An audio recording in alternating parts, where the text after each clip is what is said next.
Monday to you. Oh, we're just starting. Happy Monday to you. I hope you had a beautiful weekend and that you're ready for this new week ahead. Well, that took a wee minute for me to be live here. Happy Monday to you, my dear friends. Here we are with our usual check-in, Monday check-in to see what can we focus on letting go of. And so checking into that, before we do get into the topic of what we'll be letting go of or focusing on letting go of, I like to just kind of feel into what's happening with the moon, because this is a beautiful piece that goes along beautifully with the letting go process. So in 2 days' time, on the 23rd, we will be having the last quarter phase of the moon in the sign of Sagittarius. And this is all about curiosity. This phase of the moon is about pivot, about change. And so if you've been feeling a wee bit discombobulated or challenged or wondering, are you on the right path? Do you have the right intentions or the capacity to move forward? This is a phase to actually start reigniting your auspicious dreams, your potency, your power. The answers that you are looking for are always within you. And this brings me to the perfect segue into what we're going to be looking at letting go of.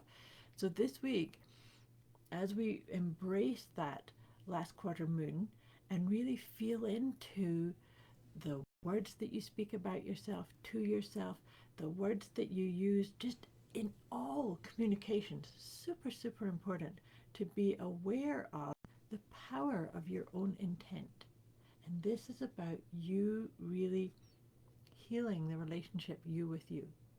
I know over the last while we can all look outside of us and see challenge and see divisiveness and things that we wish weren't that way. All of that is a little bit of a nudge or a tap or a loving inspiration to come into your heart, because that's what all of this is about. Come into your heart. Now, what we're working on letting go of is competing and comparing. And that's what I was saying, is that sometimes we can look at how other people are dealing with it, or looking how other people have made their decisions or their choices, and think, oh gosh, I need to do that, or I should have done that, or I could do this. Or comparing is such it's a rob, it's a thief. It robs us of the power that you have when you really ignite your own Trinity. I like to call that the Trinity. That's your head, your heart, and your higher self. Are they in alignment? Are you really accepting the power of you just being you? And like I say, not looking at comparing yourself with other people or thinking that you woulda, coulda, shoulda is oftentimes a sign that you're comparing yourself. So if you need to compare, maybe you could compare you with you. And I actually think I talk about that in the write-up in the guidebook. So let me read this out to you. See how that shows up for you. Where and when do you compare or compete or think that you have to attain a certain level because everybody else is, right? You don't need to do that. It's you. By you being you and shining your light and sharing your unique gift, that's what's needed. That's what the collective needs from you. That's what's from all of us. So take a deep breath. Just land into this moment with me before I start reading this out.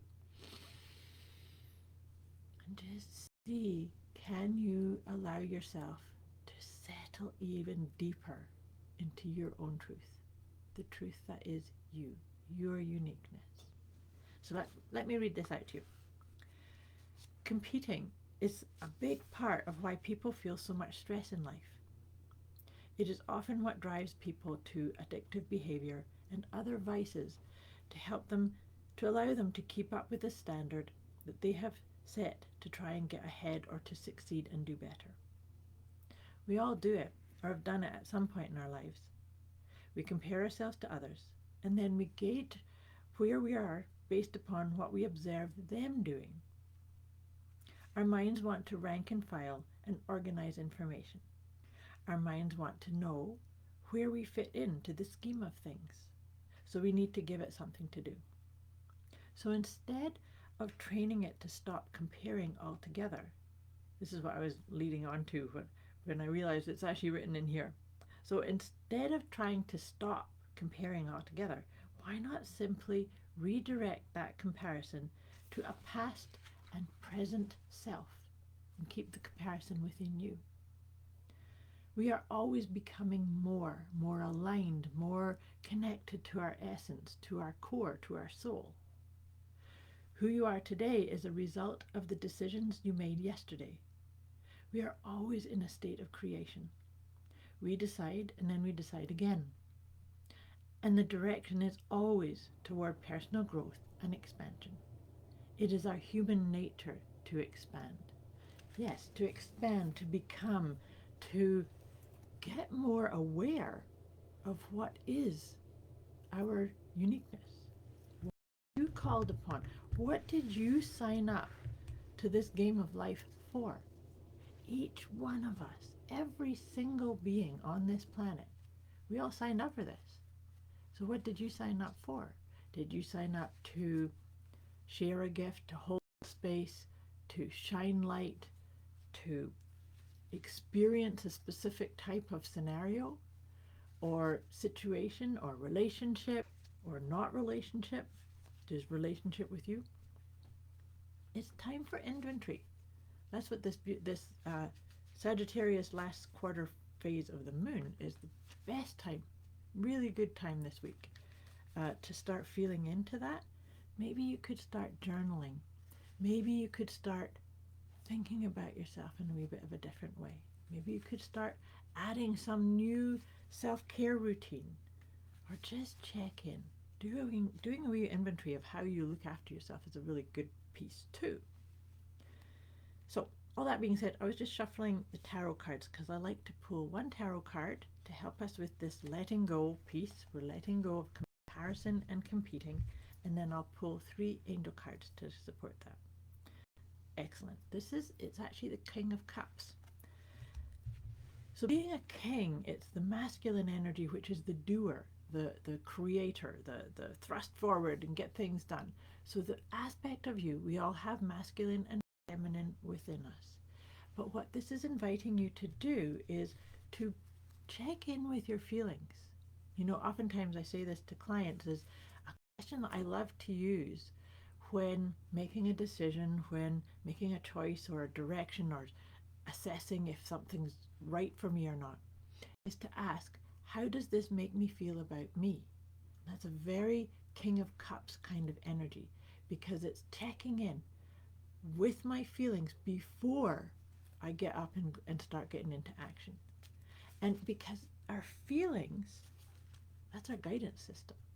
You want to be guiding yourself in the direction of, even if something makes you feel a little bit nervous or you have a little skippy feeling in your tummy that you're kind of like, oh my goodness, this is kind of edgy, but you feel this kind of expansiveness at your heart, or you just know this is the right choice, this is the right space, this is the right project, or this is the right person to be with, or things of that nature.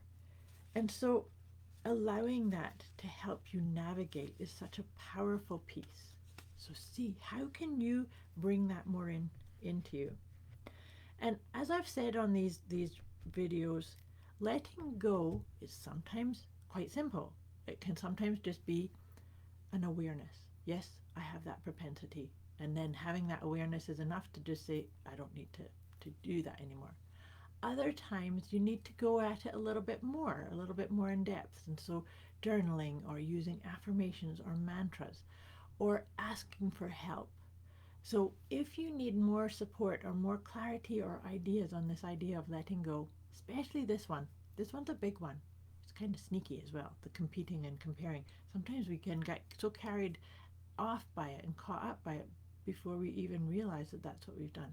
So if you need any help, please let me know. You can put it in the comments below or message me directly.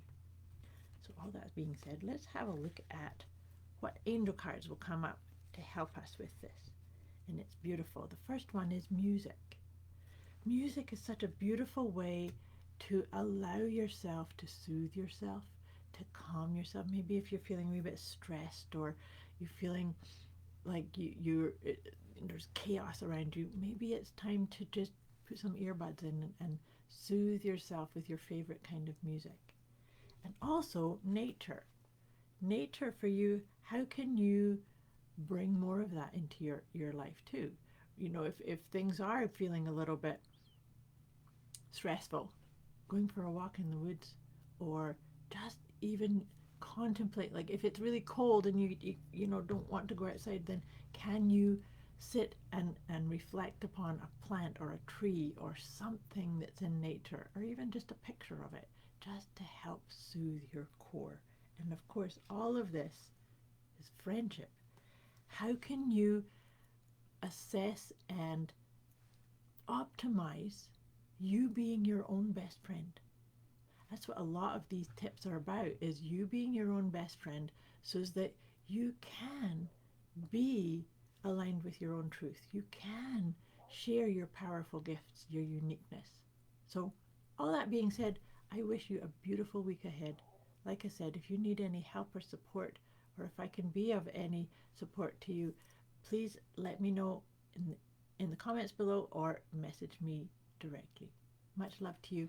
I wish you a beautiful week. No more competing and comparing. That's the old version, right? Thank you for watching. Much love. See you next week.